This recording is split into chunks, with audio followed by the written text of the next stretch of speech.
अगर आप भी हैकिंग के स्टूडेंट हैं और हैकिंग सीख रहे हैं तो आपने एक चीज़ हमेशा ये नोटिस की होगी या फिर आपके मन में कभी ना कभी, आपके दिमाग में कभी ना कभी ये बात आई होगी कि आखिर इंडिया में ज़्यादा हैकिंग की ग्रोथ है, हैकिंग के करियर की ग्रोथ है, और या फिर फॉरेन में कहाँ पे ज़्यादा हम ग्रोथ पा सकते हैं इस करियर में, कहाँ पे हम सैलरी ज़्यादा पा सकते हैं, कहाँ हमारी ग्रोथ ज़्यादा होगी, कहाँ स्कोप ज़्यादा है, कहाँ जॉब ज़्यादा है, कहाँ जॉब इजीली मिल जाती है, कहाँ फैसिलिटी ज़्यादा है। इन सब बातों को आपको ज़रूर से ज़रूर आपको दिमाग में आती होगी। तो इस टाइम पे आपको ये कन्फ्यूज़न हो जाता होगा कि आखिर मैं दोनों में से कौन सा कैटेगरी चूज़ करूँ।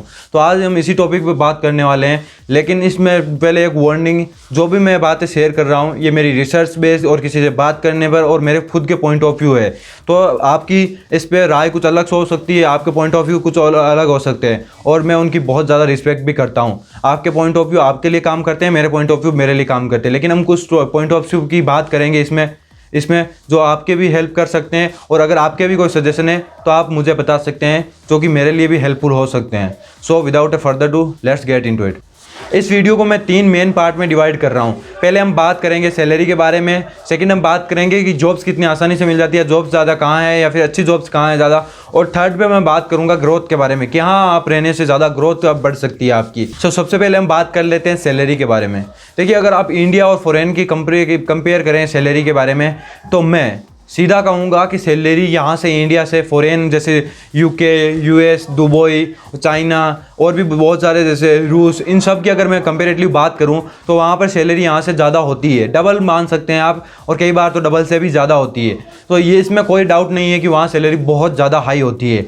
लेकिन अगर हम सिर्फ सैलरी को देख रहे हैं तो दूसरा पर्सपेक्टिव हमें भी देखना चाहिए कि अगर हम वहाँ जाके रहेंगे तो वहाँ के एक्सपेंसेस क्या है, वहाँ आपके रहने सहने का तरीका क्या होगा। अगर आप इंडिया में रहते हैं तो आपने देखा होगा कि आपका रहन सहन का तरीका उनसे थोड़ा कम है। आप अगर पैसे का खर्च करने की बात में आप बहुत कम पैसे खर्च करते हैं उनके कंपेरेटिवली। अगर आपका कोई बाहर फ्रेंड रहता है तो आपने नोटिस किया होगा, या फिर आप अगर उससे बात करेंगे तो उससे पूछ लीजिएगा कभी आप कितना, मतलब आपको पॉकेट मनी क्या मिलती है महीने की, या फिर आप कितना खर्च करते हैं महीने में, साल में, एक दिन में, तो आपको इसका पता चल जाएगा। मैंने कुछ अपने फ्रेंड से बात की है जो बाहर रहते हैं, तो उनसे अगर मैंने बात करने में मैंने इसे पूछा नहीं, लेकिन कई बार बात में ऐसा जब भी बात होती है तो ऐसा पता चल जाता है कि वहाँ पे जो कंपेरेटिवली हमारे यहाँ से ज़्यादा बहुत ज़्यादा एक्सपेंसिव है। तो अगर यहाँ से आपको सैलरी डबल मिल रही है तो ये मान के चलिए कि वहाँ पे आपको एक्सपेंस भी उतने ही लगने वाले हैं, आपका खर्चा भी उतना ही होने वाला है। तो अगर आप वहाँ जा रहे हैं तो इस चीज़ को कंसिडर ज़रूर करें कि वहाँ सैलरी तो डबल मिलती है, लेकिन वहाँ पे क्या होता है, आपका खर्चा भी उतना ही होता है वहाँ पे। तो इस चीज़ को आप ज़रूर से ज़रूर ध्यान रखें जब आप वहाँ सैलरी पर आए। तो सेकंड बात हम बात कर लेते हैं वो है जॉब्स की।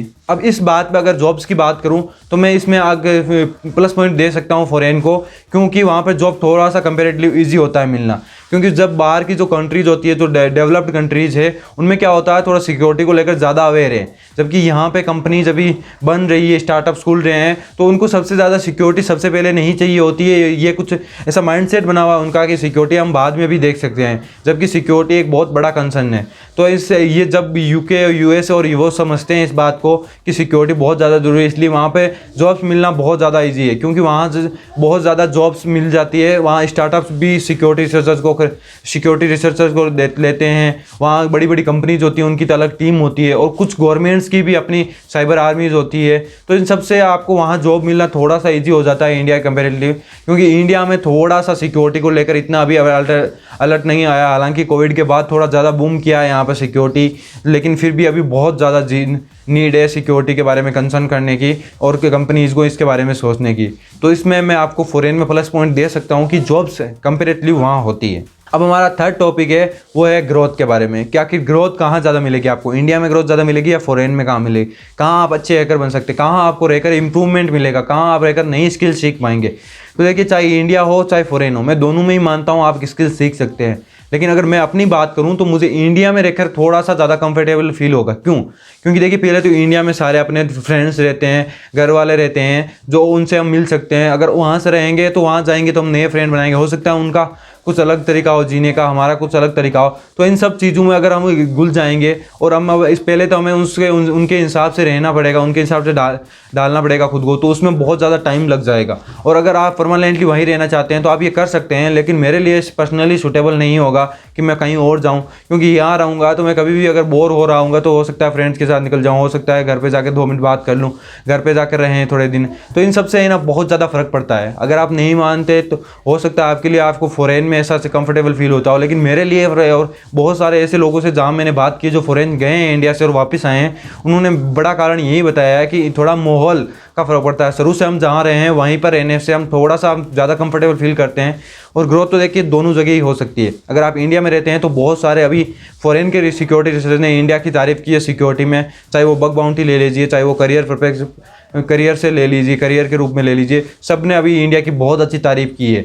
तो इसलिए इंडिया में इसमें भी बहुत ज़्यादा स्कोप है ग्रोथ का। हालांकि यूएस में भी है, वहाँ पर भी मैं ऐसा नहीं कह रहा हूँ, दोनों को कंपेयर नहीं कर रहा हूँ इस चीज़ में, क्योंकि ग्रोथ एक ऐसी चीज़ है जो आप पर डिपेंड करती है, ना कि किसी कंपनी या ना किसी कंट्री पर।